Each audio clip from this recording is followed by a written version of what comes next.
ಜಮೀನಿನ ಪೋಡಿ ಹಾಗೂ ದುರಸ್ತಿ ಕೆಲಸ ಮಾಡಿಕೊಡುವುದಾಗಿ ಲಂಚಕ್ಕೆ ಬೇಡಿಕೆ ಇಟ್ಟಿದ್ದ ಆರೋಪದ ಮೇಲೆ ನಂಜನಗೂಡು ತಾಲೂಕಿನ ಚಿಕ್ಕಯ್ಯನಛತ್ರ ಹೋಬಳಿ ಕೇಂದ್ರದ ಸರ್ವೇಯರ್ ಜಯಪ್ರಕಾಶ್ ಅವರು ಲೋಕಾಯುಕ್ತ ಬಲೆಗೆ ಬಿದ್ದಿದ್ದಾರೆ. ಕಡಕೋಳ ಗ್ರಾಮದ ನಾರಾಯಣ್ ಅವರಿಗೆ ಸೇರಿದ 9 ಗುಂಟೆ ಜಮೀನಿನ ಪೋಡಿ ಹಾಗೂ ದುರಸ್ತಿ ಕಾರ್ಯಕ್ಕಾಗಿ ಸರ್ವೇಯರ್ ಜಯಪ್ರಕಾಶ್ ಅವರು ಒಟ್ಟು 2 ಲಕ್ಷ ಲಂಚಕ್ಕೆ ಬೇಡಿಕೆ ಇಟ್ಟಿದ್ರು ಎನ್ನಲಾಗಿದೆ. ಈ ಪೈಕಿ ದೂರುದಾರ ನಾರಾಯಣ್ ಈಗಾಗಲೇ 80,000ವನ್ನ ಮುಂಗಡವಾಗಿ ನೀಡಿದ್ದು, ಉಳಿದ 1.20 ಲಕ್ಷವನ್ನ ನೀಡುವಂತೆ ಅಧಿಕಾರಿಯು ಒತ್ತಾಯಿಸಿದ್ದಾರೆಂದು ಆರೋಪಿಸಲಾಗಿದೆ. ಅಧಿಕಾರಿಯ ಲಂಚದ ಬೇಡಿಕೆಯಿಂದ ಬೇಸತ್ತ ನಾರಾಯಣ್ ಅವರು ಮೈಸೂರು ಲೋಕಾಯುಕ್ತ ಪೊಲೀಸರಿಗೆ ದೂರು ನೀಡಿದ್ರು. ದೂರಿನ ಆಧಾರದ ಮೇಲೆ ಕಾರ್ಯಾಚರಣೆ ನಡೆಸಿದ ಲೋಕಾಯುಕ್ತ ಅಧಿಕಾರಿಗಳು ಮೈಸೂರಿನ ಮೈಲಾರಿ ಹೋಟೆಲ್ನಲ್ಲಿ 1.20 ಲಕ್ಷ ಲಂಚದ ಹಣ ಸ್ವೀಕರಿಸುತ್ತಿದ್ದ ವೇಳೆ ಸರ್ವೇಯರ್ ಜಯಪ್ರಕಾಶ್ ಅವರನ್ನ ರೆಡ್ ಹ್ಯಾಂಡ್ ಆಗಿ ಬಂಧಿಸಿದ್ರು.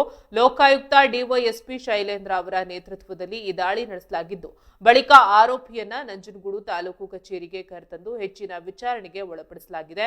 ಪ್ರಕರಣಕ್ಕೆ ಸಂಬಂಧಿಸಿದಂತೆ ಲೋಕಾಯುಕ್ತ ಪೊಲೀಸರು ಮುಂದಿನ ಕಾನೂನು ಕ್ರಮ ಕೈಗೊಂಡಿದ್ದಾರೆ.